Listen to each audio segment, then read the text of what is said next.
Hi guys, this is Pintu Kumar Gupta. आज है class 12 business studies का वीडियो नंबर 33 और आज के इस वीडियो में हमारा जो टॉपिक ऑफ डिस्कशन होने वाला है वो है थ्योरी ऑफ मोटिवेशन को लेकर के। हम लोगों ने प्रीवियस वीडियो में ये कंप्लीट किया था जब हम लोगों ने कहा था कि अब्राहम मास्लो ने वो 5 need hierarchy theory of motivation दिया। उसके बाद हम लोगों ने ये कहा था कि इसके अलावे भी अगर मोटिवेशन का कोई रास्ता है तो वो है पैसा अल्टीमेटली। तो इसमें क्या पता चलता है, इससे हमें यह पता चलता है कि अगर हमें पैसा मिले तो हम लोग और काम करेंगे। तो ये फायदा हमेशा कोई भी ऑर्गेनाइजेशन उठाता है किसी भी इंप्लॉय या बोले तो वर्क फोर्स को लेकर। कैसे सर? देखो, अगर कोई भी इंसेंटिव मिला जाए तो और हम लोग मोटिवेट होते हैं ना अपने ऊपर लेकर के। सोचो, जब अपन लोग क्लास 10 में थे, याद करो, तो हमारे पेरेंट्स हमें बहुत सारे न्यूमेरस लिस्ट देते थे कि अगर आप 10 CGPA लेकर के आओगे तो आपको एक मोबाइल मिलेगा, लैपटॉप मिलेगा, ट्रिप मिलेगा जाने को। तो ये सारे बहुत सारे इंसेंटिव्स थे। वो किस लिए? क्यों? क्योंकि तुम अपना मेहनत और अच्छा कर पाओ और जो तुम्हारा जो ऑब्जेक्टिव होगा वो अच्छे तरीके से उसमें कंट्रीब्यूशन दे पाओ, क्योंकि तुम्हें वो इंसेंटिव लेना है ना, जो बेनिफिट्स मिलेंगे इन फ्यूचर वो 10 CGPA लेने पे। क्लियर? तो इसलिए इंसेंटिव्स दिया जाता है कि कोई भी काम को और अच्छे तरीके से मन लगा करके किया जाए। क्लियर है? जिससे अंदर से वो मोटिवेशन मिलता है। बात क्लियर है? ठीक उसी तरीके से कोई भी ऑर्गेनाइजेशन के मैनेजर्स अपने वर्क फोर्स को इसी तरीके से इंसेंटिव्स देते हैं। तो इंसेंटिव्स कितने टाइप के होते हैं सर? तो इंसेंटिव्स जो होते हैं वो 2 टाइप के होते हैं। एक होते हैं फिनेंशियल इंसेंटिव्स और दूसरे होते हैं नॉन फिनेंशियल इंसेंटिव्स। तो हम लोग आज उसी को डिस्कस करने वाले हैं। सबसे पहले अपन लोग बात करते हैं फिनेंशियल इंसेंटिव्स क्या होते हैं। तो फिनेंशियल इंसेंटिव्स जैसे नाम से ही पता चल रहा है कि यहां पर कोई मॉनेटरी वैल्यू या देखो मॉनेटरी फॉर्म या which can be valued in monetary terms, या तो पैसे से दिया जाए या ऐसा चीज दिया जाए जिसे मॉनेटरी टर्म में मेजर किया जा सके, उसे ही हम लोग बोलते हैं फाइनेंशियल इंसेंटिव। क्लियर? तो इसमें क्या क्या चीजें आती है देखो। नंबर 1, पे एंड अलाउंसेस। पे एंड अलाउंसेस का मतलब क्या है? मतलब जो भी मैनिपुलेशंस होंगी ना वो तुम्हारे बेसिक सैलरी में होंगी। कैसे होंगी? अब बेसिक सैलरी मतलब सैलरी जो बनता है वो बनता कैसे? वो बनता है main basic salary, then DA dearness allowances. अगर मान लो तुम्हें मोटिवेट करना है और तुम्हें इंसेंटिव्स दिया जा रहा है, तुम अपने वर्कफोर्स, तुम अपने काम को लेकर के काफी अच्छे तरीके से किसी भी काम को पूरा कर रहे हो, देन क्या होगा? अब तुम्हें इंसेंटिव्स मिलेंगी, मतलब अब जो सैलरी है उसमें थोड़ा ज्यादा सैलरी अप करके मिलेगा, राइज करके मिलेगा। क्लियर? तो सबसे पहला इंसेंटिव ये हुआ। देन दूसरा होता है प्रोडक्टिविटी वेज इंसेंटिव्स। ये क्या है? चैप्टर 2 में चले जाओ। चैप्टर 2 में टेलर सर ने ये कहा था, ये एक साइंटिफिक प्रिंसिपल ऑफ मैनेजमेंट है कहीं ना कहीं, कि अगर आपका प्रोडक्टिविटी ज्यादा होगा तो आपको उसी हिसाब से वेज रेट दिया जाएगा। मतलब ये डायरेक्टली रिलेटेड है योर प्रोडक्टिविटी, मतलब वर्कफोर्स की प्रोडक्टिविटी पे।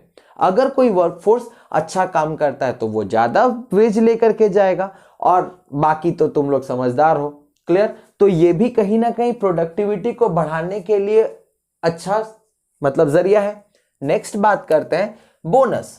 अब बोनस क्या है?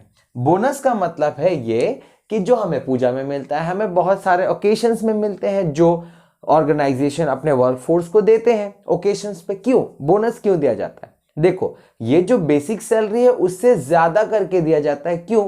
क्योंकि इससे पता चलता है, एम्प्लॉय को रिकॉग्निशन मिलता है कि हाँ पूरे ईयर में हमारे एम्प्लॉय ने काम किया है मिल करके, तो हम लोग अब प्रॉफिट शेयर कर रहे हैं। प्रॉफिट शेयर कर रहे हैं तो इन टर्म ऑफ बोनस आप लोगों को दिया जा रहा है। जैसे दिवाली में देख लो, अगर हमारा यहाँ बंगाल है तो हम लोग दुर्गा पूजा में मिलता है। तो अलग अलग फेस्टिवल्स में कंपनी क्या करती है? बोनस अलॉट करती है अपने वर्कफोर्स को। क्लियर? देन नेक्स्ट है प्रॉफिट शेयरिंग। बोनस और प्रॉफिट शेयरिंग क्या है? ये तो दोनों में अलग अलग है, बट ऐसा नहीं है। बोनस तो दिया जाना है अगर इंप्लॉय कंसिस्टेंटली होकर अपना काम को कर रहा है, बट प्रॉफिट शेयरिंग क्या है? देखो, अगर प्रॉफिट शेयरिंग को लेकर के बात किया जाए तो एक टारगेट से अबव, ठीक है, अगर प्रॉफिट हो जाता है, किसके बदौलत हुआ ये टारगेट अचीव हुआ किसके बदौलत? तो बोलेंगे सर वर्कफोर्स ने अच्छे तरीके से मिलकर के काम किया मैनेजमेंट के साथ, तो टारगेट अचीव हो पाया।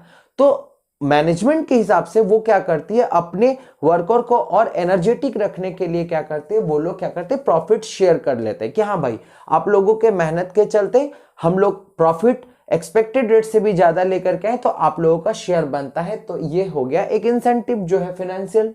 क्लियर। नेक्स्ट, को पार्टनरशिप या स्टॉक ऑप्शन। को पार्टनरशिप, देखो पार्टनरशिप, को पार्टनरशिप मतलब साझेदारी, सह साझेदारी। इसका मतलब क्या होता है, ये स्टॉक ऑप्शन, इसका मतलब होता है ये कि जो बड़े बड़े जो ऑर्गेनाइजेशंस होते हैं वो शेयर्स जो होते हैं, जो उनके जो शेयर्स होते हैं वो अपने वर्कफोर्स के कुछ नाम कर देते हैं जो मार्केट प्राइस से लेसर होते हैं। क्लियर। या बोलो तो कभी कभी फ्री ऑफ कॉस्ट दे देते हैं, क्योंकि वो जो फील होना चाहिए कि शेयर का मतलब है किसका, transfer, transfer of ownership. Share जब भी कोई परचेज करता है तो उससे क्या दिया जाता है, उसे transfer of ownership of the company दी जाती है। तो कहीं ना कहीं वो वर्कफोर्स खुद को ये समझे कि ऑनर ऑफ द कंपनी है और उस तरीके से वो काम करेंगे, मेहनत से काम करेंगे और अच्छे तरीके से रिजल्ट अचीव होंगी। Clear. The next one is retirement benefit. Retirement benefit क्या है, देखो रिटायरमेंट आदमी करते हैं but during the span of time, जब तक वो काम करते हैं किसी भी ऑर्गेनाइजेशन में, वो उनका मेहनत रिटायरमेंट में जाकर के दिखता है, वो एक्युमुलेट होता है। तो रिटायरमेंट बेनिफिट में बहुत सारे चीजें हैं जो मिल करके आते हैं, मतलब जीवन के साथ भी और जिंदगी के बाद भी होते हैं ना। तो वही टर्म समझ लो कि ये सारे रिटायरमेंट फैसिलिटीज, रिटायर जब कोई करता है या कोई भी लोग अगर अपने जॉब को छोड़ करके किसी भी कारण से चले जाते हैं, देन वो जो भी एक्युमुलेशन हुआ है वो उनको मिल जाता है। Clear. Then the next one is perquisites या बोले तो पर्क्स। पर्क्स क्या चीज है, पर्क्स का मतलब है जो एडिशनल बेनिफिट, जो बेसिक सैलरी में बहुत सारे अलाउंसेस होते हैं, जैसे मेडिकल अलाउंसेस बोल लो, कार अलाउंसेस बोल लो, बहुत सारे इस तरीके से पर्क्स जो होते हैं वो ऐड ऑन किए जाते हैं बेसिक सैलरी में, इंसेंटिव अगर देना हो तो इस तरीके से ये सारे फाइनेंशियल इंसेंटिव्स हैं जो वर्कफोर्स को प्रोवाइड की जाती है। क्लियर है। देन अब अपन लोग बात करेंगे non financial incentives. Non financial incentive, non financial incentive का मतलब यह होता है कि देखो कोई भी ऑर्गेनाइजेशन अपने इंप्लॉइज को तब भी मोटिवेटेड रख सकते हैं जब वो पैसे से नहीं, उसके साइकोलॉजिकल बोल लो, उनके इमोशनल बोल लो, एस्टीम नीड्स बोल लो, उनके ग्रोथ एंड डेवलपमेंट को, उनके रिकॉग्निशन को अप्रिसिएट करे। मतलब कहीं ना कहीं यहां उनका ये संतुष्ट होना चाहिए, सीधी सी बात है। ठीक है। तो उसे ही हम लोग बोलते हैं नॉन फाइनेंशियल इंसेंटिव्स। अब इसमें क्या क्या होता है, देखो कुछ कुछ लोग ऐसे होते हैं ना जो चौड़ में रहना पसंद करते हैं, मतलब अपने स्टेटस में रहना पसंद करते हैं, चाहे पैसा कुछ भी मिले, और कुछ लोगों को तो सिर्फ पैसे से मतलब होती है। तो अल्टीमेटली मोटिवेशन होना और कोई पूरे वर्कफोर्स से काम लेने का ही तो मेन मुद्दा है हमारे यहाँ मैनेजमेंट और बिजनेस। इसीलिए तो हम लोग पढ़ रहे हैं कि कोई भी काम को मैनेजमेंट अच्छे तरीके से कर ले रही है। क्लियर। तो सबसे पहला नॉन फाइनेंशियल इंसेंटिव में जो पहले आते हैं वो है स्टेटस। स्टेटस का मतलब क्या है, अब देखो जैसा जैसा स्टेटस बढ़ेगा वैसे वैसे तो पैसे भी बढ़ेंगे, बट जो स्टेटस के साथ जो पावर्स मिलती है, आहा, सोच रहे हो ना, तो वो भी तो कहीं ना कहीं उस पावर को अचीव करने के लिए भी तो मेहनत करते हैं लोग। Clear. Next, organisational climate. Organisational climate का मतलब क्या है, ये होते हैं वैल्यूज, कैरेक्टरिस्टिक्स और एथिक्स ऑफ एनी ऑर्गेनाइजेशन। ये क्या है सर, अल्टीमेटली अगर देखो कोई भी ऑर्गेनाइजेशन अपने एम्प्लॉय को ध्यान में रखते हुए, अपने एम्प्लॉय को फोकस करते हुए कोई भी प्लान बनाती है, तो उससे क्या होता है, उससे एम्प्लॉय को यह पता चलता है कि नहीं हमें वो रिकॉग्निशन मिल रहा है। क्लियर है। तो एम्प्लॉय और अच्छे तरीके से काम करते हैं। क्लियर है। और पॉजिटिव इन्वायरमेंट अमॉन्ग द बोले तो एम्प्लॉय वो बने हुए रहते हैं। Clear. Then next, career advancement opportunity. देखो इसमें क्या होता है, हमेशा सीनियर जो होते हैं ना अपने जूनियर को काम करने के लिए मतलब मौका देना पड़ता है, जिससे जो जूनियर्स होते हैं वो ये जानते हैं, वो ये समझ सके कि उन्हें भी मौका मिल रहा है आगे ग्रोथ करने का, ग्रोथ के साथ साथ डेवलपमेंट होने का। क्लियर है। तो इस तरीके से अगर सीनियर अपने जूनियर्स को मौका देंगे, इंसेंटिव्स, ये भी तो एक कहीं ना कहीं इंसेंटिव है जहां पे अब जूनियर्स अपने एडवांसमेंट, अपने करियर एडवांसमेंट को देख सकते हैं। तो अपॉर्चुनिटी कौन देगा, वही ऑब्वियसली सीनियर्स देंगे। Clear. The next, job enrichment. Job enrichment का मतलब क्या है, एक काम करते करते लोग तो बोर हो जाते हैं, तो जॉब में क्या होना चाहिए, वो इंटरेस्टिंग, हमेशा कुछ ना कुछ एक नया चैलेंज देना होता है। तो इससे क्या होता है, कुछ कुछ लोग जो होते हैं वो अपने आप को मोटिवेट करते हैं, क्योंकि चैलेंजिंग वर्क करना तो सभी लोगों को पसंद है, और कुछ कुछ एक्सेप्शंस होते हैं जो एक ही काम में खुश रहते हैं। क्लियर? इंप्लॉय रिकॉग्निशन प्रोग्राम, ये क्या है सर? इंप्लॉय रिकॉग्निशन प्रोग्राम का मतलब है यही कि सोचो, अगर कोई सीनियर तुम्हें अप्रिसिएट करते हैं, तुम्हारे काम को रिकॉग्नाइज, वो फोकस डालते हैं कि हाँ इसने इस तरीके से काम किया है, तो कैसा लगता है? अच्छा लगता है ना। टीचर जब अगर तुम अच्छे तरीके से काम करके जाते हो तो सर बोलते हैं वाह he is a good boy, she is a good girl, कितना अच्छा लगता है ना सुन करके। तो ये भी किसी भी ऑर्गेनाइजेशन में ये भी एक तरीका है जहां पे क्या होते हैं, इंप्लॉइज को रिकॉग्नाइज किया जाता है, उनके काम को अप्रिसिएट किया जाता है, उन्हें एक बोले तो सर्टिफिकेट्स दी जाती है, मोमेंटोज दी जाते हैं। उसके बाद अगर कोई नोटिस बोर्ड है तो उसमें उनका नाम बोले तो जाहिर किया जाता है। क्लियर है? तो इस तरीके से ये भी मोटिवेशन रहने का ही एक जरिया, इंसेंटिव्स है।